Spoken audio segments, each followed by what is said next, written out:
That gives us time to get set up. Yes.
Well, good afternoon, everyone, and welcome to the March 25th, 2024 Budget and Audit Committee meeting. And the first thing we'll do is call the meeting to order and do roll call. Thank you. I'll just call the roll. Member Juan. I am here. Thank you. Member Triviano. Yes, Thank I'm you. here. You have a quorum. Thank you. And Are there any, going to item number 2, public comment on any non-agenda items? Do we have anyone who wants to speak on non-agenda items? Anyone online, Stephanie? There's no one online for this item, and just for the record, there are no public members online. Okay, great. Thank you so much. We'll move on to action item number 3, and we're going to do B before we do A, if that's okay. Just switch the order around a little bit. And today we're conducting an interview and recommend to the full City Council a consideration for appointment of one new member of the Community Financial Sustainability Subcommittee. And I'm not going to read all the rest of the information. Hi, Larry. At this time, we'd like to introduce our candidate, Frank Gavidia, and we've got some questions for you, if you'll come to the podium.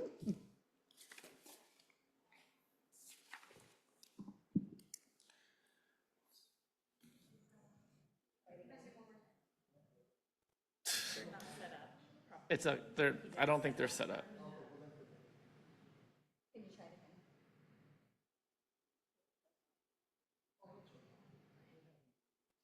It'll pick you up. It'll pick you up at normal. It's good. Did you want to start?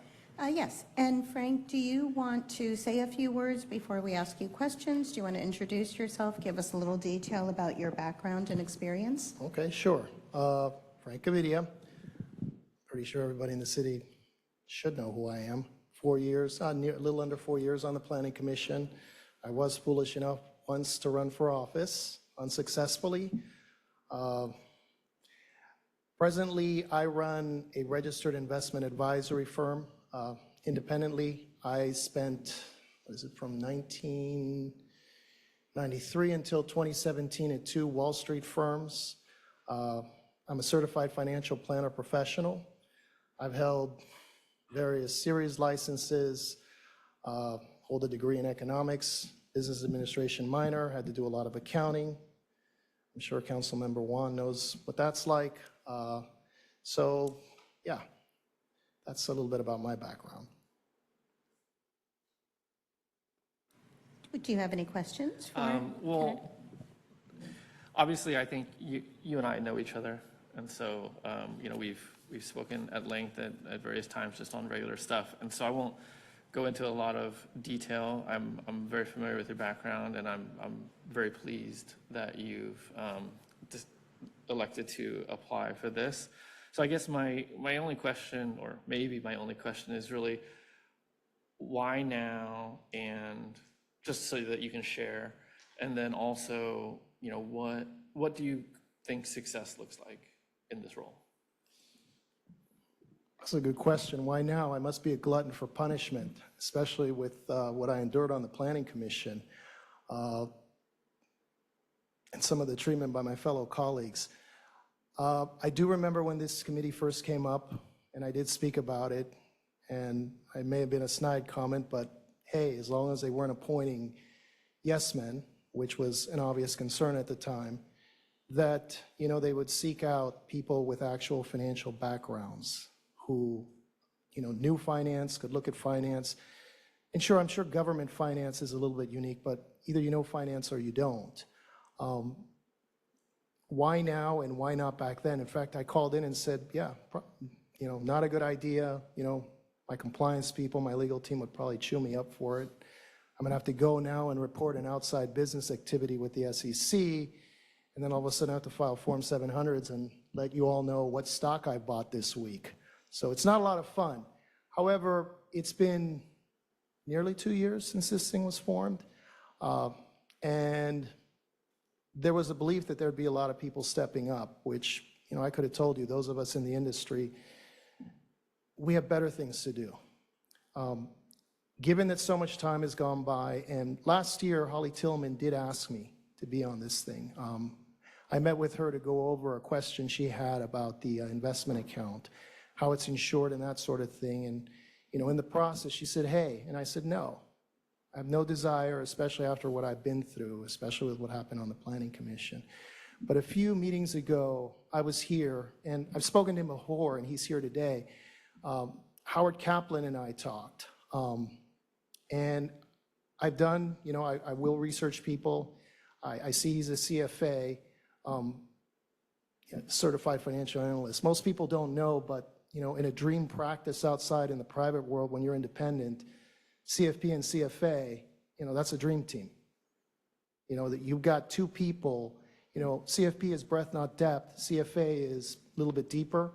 But at least on the asset management side, you've got a great team. If you can put a CPA into that team, now you've got the perfect practice, and it looks like that's what it would be. So given Holly's ask, and then given, my conversations with Howard, I think the three of us would do very, very well together. We're all numbers people. I believe very much in my own practice when I talk to new clients. Hey, people lie, numbers don't. And we do need to see the numbers. We need to see the numbers beyond how they've been presented. It's not a disrespect to the staff. There is distrust in the public right now, and I think the three of us who, come from different constituencies within the city that, we spend time with different people, and we are numbers guys. Look, it's just another set of eyes. What do I define as success? Getting, Howard Kaplan probably defined it best, getting to the truth. What do the numbers say? Me personally, for the record, I'm agnostic about whether or not there's a need for a tax. I'm agnostic about the type of tax. But I do agree with this one idea. Before you come to the public and ask them for their hard-earned money, you better be able to show it. I've never known government to not ask for more money. Government always needs more money. Americans generally don't like taxes. It's in our DNA. So if you're going to ask me, bring me something so that when I vote, I'm not just voting for more taxes, and that 2 years from now you're going to come and ask me for more and more, because that is generally what happens, unfortunately. I have been attending all these budget and audit committees. I have been following the city's finances for a very long time. Started asking questions about the investment portfolio 2-3 years ago. Who runs it, who decides, all that stuff, never got an answer. So this interests me a little bit more than my time on the Planning Commission. And I think that the three of us will be able to get, results that I think will be useful to the council. It's your job to figure out, tax, yes or no, what type of tax. But the actual numbers, for you guys to be able to go to the public and say, look, we had three numbers nerds, for lack of a better word, look at this stuff, and this is what they concluded. How much better could it be? It's a long answer to your question. Thank you. Well, and I had something similar, kind of how you complement each other, your experience, and I think you answered that, right? We need one member who's got a background in government accounting, one with government finance or budgeting, and another with auditing. So I think it sounds like you all complement each other and will bring something special to the table. And may I say something to yes. that, Vice Mayor? In terms of government accounting, so yeah, I'm an independent financial planner, yes. My experience with municipal financing in particular, going back in my early days when I was, a broker at Smith Barney, you had to know how to decipher municipal finance. The rules when you sell a municipal bond are a little bit different. And the rules got stricter over time. You couldn't just sell a muni bond and leave it in a client's account. You were responsible. I did a fair amount of trading in something called 1915 Act bonds, which they're not rated. And you better know what's behind that. And we would get research from the Muni desk, we would get information, and you had to know how to tear that apart. So while I can't say I have this extensive experience, I'm not coming inexperienced either. Thank you. And kind of the last part of my question is sort of a two-parter. How do you envision working with the committee and city staff? And then how do you envision sharing your findings with the community? How I envision working with Howard and Hank, well, I don't think anybody's going to want to be around that. That's going to be boredom central for most people. I know that from what I heard, he drills down to the decimal point, and I didn't think there was anyone worse than me. I think we will work well. I don't have any idea if we're going to be meeting like this. Is there going to be a chair? Are we going to, that part, I guess that still has to be determined, but I'm sure that we will work, in whatever fashion is best. Working with the staff, obviously it's going to be a lot of information requests. It can't be just that we go to ClearGov and pull the data from there. If we need more data, and I know that, hey, asking the staff for data, it's time consuming, but if we need data, we're going to need the data so that we can bring you, the truth. So I envision us hopefully working well with the staff. There'll be data requests. I don't envision that this is going to move quickly, but it will move. And I'm pretty sure the three of us will be committed to, getting to the bottom of it. Can I, sure. I mean, I would think, he called you a numbers nerd, by the way, so just keep that in mind.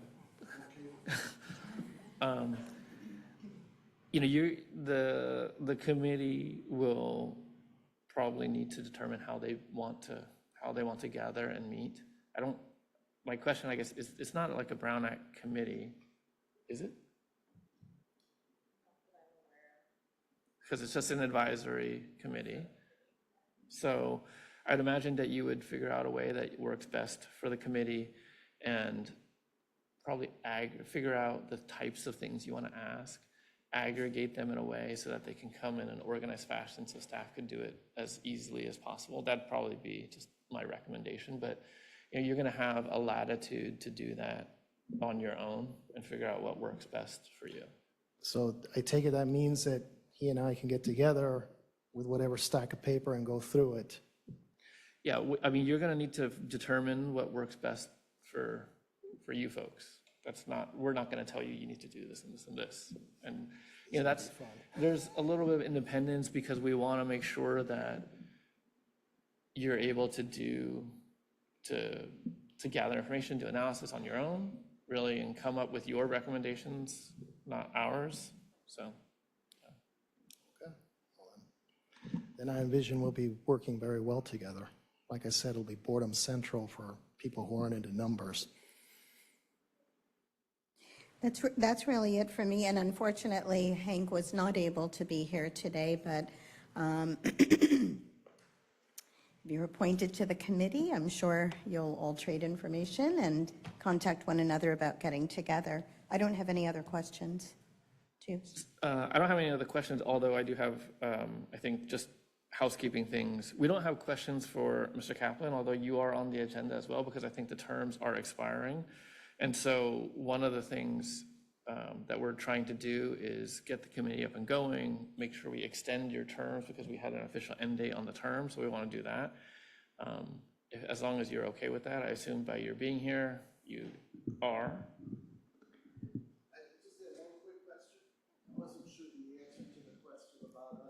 I need to interject on that, actually. Weird coincidence, the city attorney called me about another matter, not knowing I was here. And I said, "Are you watching the meeting?" Because I thought it was odd that she called. She said it is subject to Brown Act. Okay. Ooh. Okay, so yeah, I wasn't clear. I wasn't sure. It's just so serendipitous that the phone rang at that moment. Okay, so I take back what I said earlier. You will, let's see, I'm trying to remember my rules. 2 can meet, 3 cannot. 2 can meet, 3 cannot, but then there's also the idea of a quorum. So you'll have to schedule some unstructured time where you can have a broad agenda item that allows you to discuss whatever you want. It doesn't necessarily, I wouldn't expect it to be in this room. It doesn't need to be on camera. You have to have it open though, theoretically, if it's a Brown Act meeting. We have a closed session? You can only have a closed session subject to 2 items, and I doubt they will apply in this instance. The 2 are discussing employment matters or potential or active litigation. I don't think that's going to apply here. So, you know, we'll let you work out the logistics of what works for you guys. I just have a question though. So this originally committee was set up to have up to 5 people and 3 is a quorum. So if it's subject to the Brown Act, how was the committee ever, if there were 5 people, ever going to meet? The committee itself then would have to meet like as a public meeting, but up to 2, if it were 5, up to 2 members could converse and dialogue. So you could have as they public meetings? wish. Yes, Okay. exactly. Okay. But in terms of doing work, so, What I would, in that case, probably, you know, you meet in public, you discuss, you can take away actions to do work on, and you could always individually inquire with staff about your questions. There's no limit to that.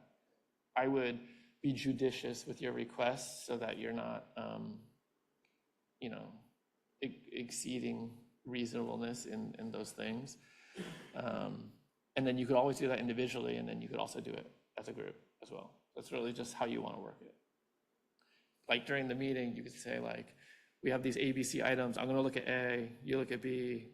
We'll come together and share, something like that, if you really want to do it that way. I mean, that's just off the top of my head, but there's lots of ways to do that. And then maybe we can get more direction from our city attorney if we need it. Okay. Yeah. And so you're good. Mr. Stratford was not able to attend, but he's on here too. So, you know, for me, I don't have any further questions. So I would say, as an action, we'd recommend we bring this at maybe not the next agenda, but maybe like the 19th or 16th or something. Because I think some of us are going to be absent on the next one. So if we do this, maybe perhaps on this, is it 16th? April 2nd. Okay. I thought he told me I think it was the 16th. 16th. Yeah. Okay. So, and then with that, I don't think that we need anything further than that on this No. item. Now the action. Action. Which seat you're appointing him to? There are 3 seats in the committee.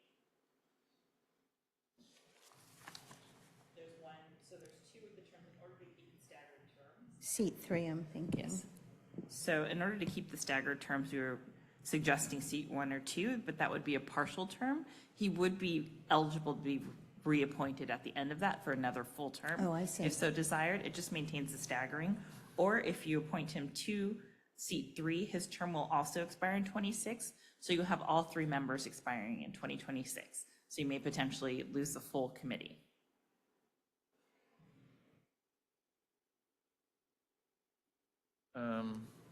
That's another 2 years. and how long do you think you're going to need this I'm not committee? sure. I would say let's just go for C3 to reduce the administrative burden, and then we can make changes as we go. Always if we need to. reappoint, correct? Yeah, That's what I said. so let's just go for C3. Okay. Yes. Do we need to make a motion, or? And you're just going to make a motion to recommend this to the full? Yes. Yep. Okay. Okay, let's recommend the appointment to C3, the reappointment of the existing 2 members to the full council at our April 16th meeting. And I'll on- second it. Thank you. On that motion, member Juan? Okay, thank you. Member Trupiano? Yes. Thank you. Motion passes. All right. So that's item B. Oh, wait, you got the gavel. Go for it. No, that's okay. You sure? We'll go back to item A now, action item 3, number A, which is review and answer questions from committee members related to fiscal year 2023-24 budget. And so I've got a number of things, but if you want to Why don't you start kick us off? out. Oh, Okay. yeah, you kick us off and then I'll. Okay.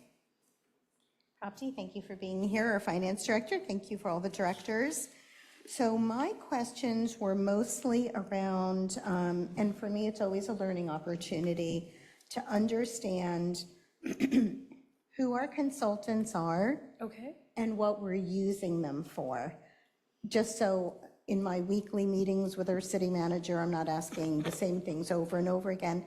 And just to understand that there's not a duplicity of services and, So is there a particular consultant you, yeah? yeah, I do. I just have a handful. Okay.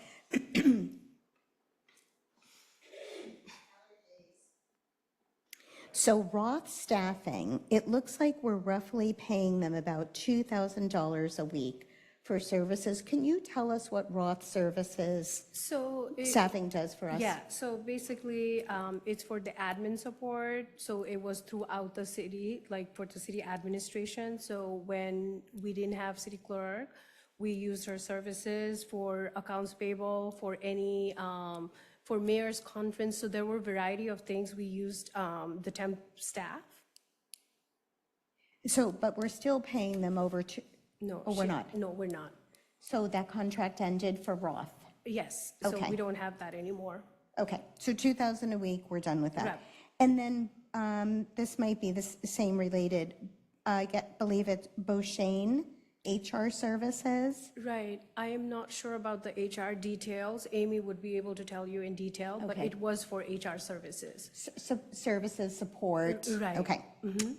And then Regional Government Services. I think that, well, Amy will have to tell that again. That was for during when we were hiring the city clerk. It was through RGS. They did the recruitment for city clerk, but I'm not sure what the detail, is. Okay. And then we know about Barry Slater is the Ask the City $30,000 software contract. And the very last one I had a question on, and then I just want to point something out, is NBS Government Finance. Okay, so those are for our CFDs. And then I am working with them to close out the CFD that was paid out in 2022 September. So we're just, that was the one, I don't know if you recall, had a negative balance. So I'm working on closing out with them. Those are our advisors for CFD. They take care of our CFDs. Advisors. Okay, thank you.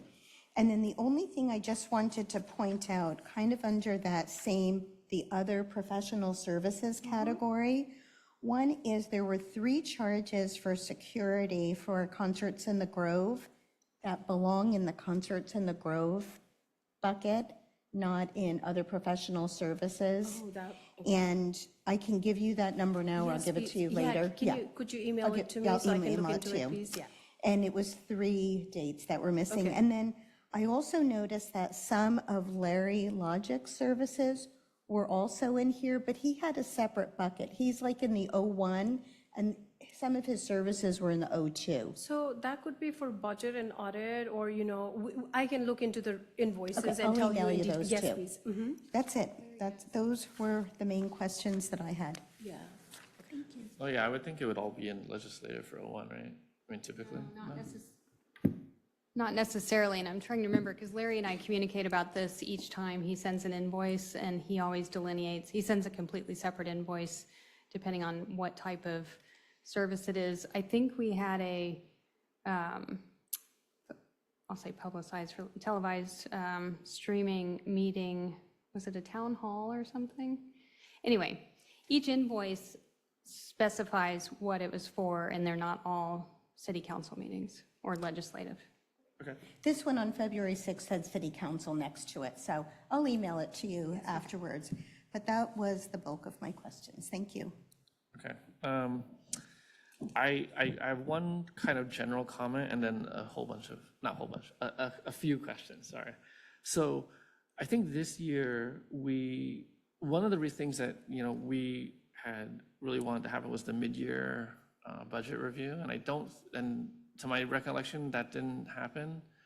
I think right now we're end of March, and so we're probably prepping for like the annual budget, so it's not really that fruitful to do a mid-year. But I think on a go-forward basis, like having the mid-year sometime around the mid-year is is an important function, just so that, one, for us, but mostly, I mean, also for the public, and just so that we're doing that periodic checkpoint so we can review what's going on. So I would just, as a comment, encourage us to make sure that we get that on the calendar on a regular basis. And then, so my questions are mostly around the LMD. So I've sent you a few questions, and thank you for providing all the information. That's really helpful.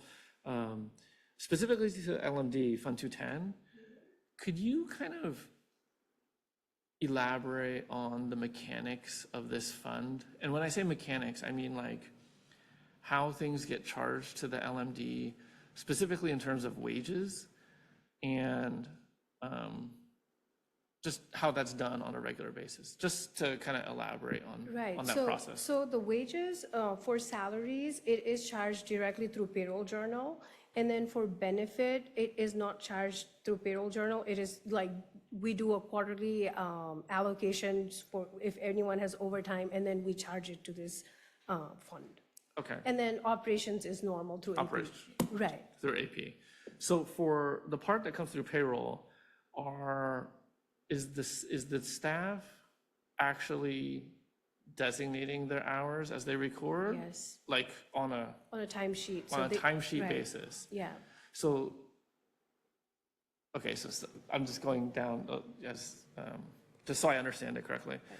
So an individual employee is making a determination on whether they're working on LMD qualified activity or not LMD qualified activity, and then recording the appropriate codes?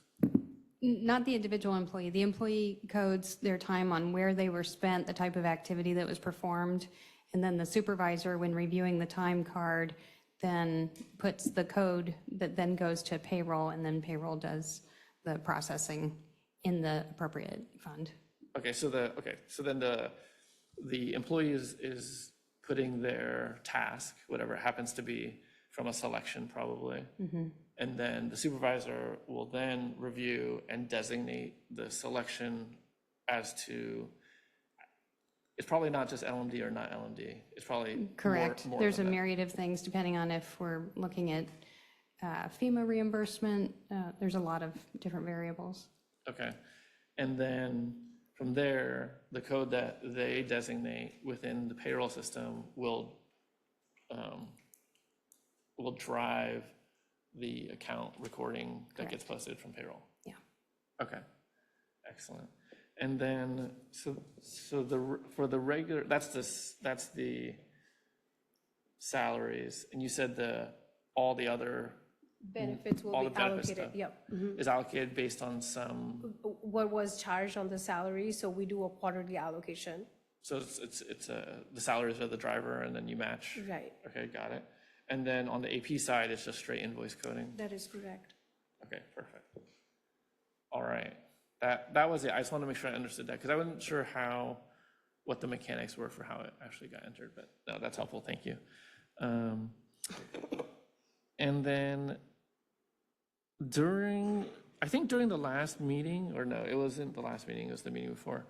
For the 5-year forecast, when we prepared that, I requested the detail behind it, and I think what was posted on the website was PDFs of like summary sheets. Is there an actual detail available? That's what I was actually asking for, and I've been kind of like stymied on getting it. Is that something that you have available? Yeah, we can. Okay, yeah, because I've asked for it a few times, and I think we haven't connected on the actual, it wasn't really clear So on the you're actual looking file. for Excel? Just something, it doesn't, I mean, I assume that it's Excel because that's what accountants work in, but if it's not Excel, that's fine. Really, the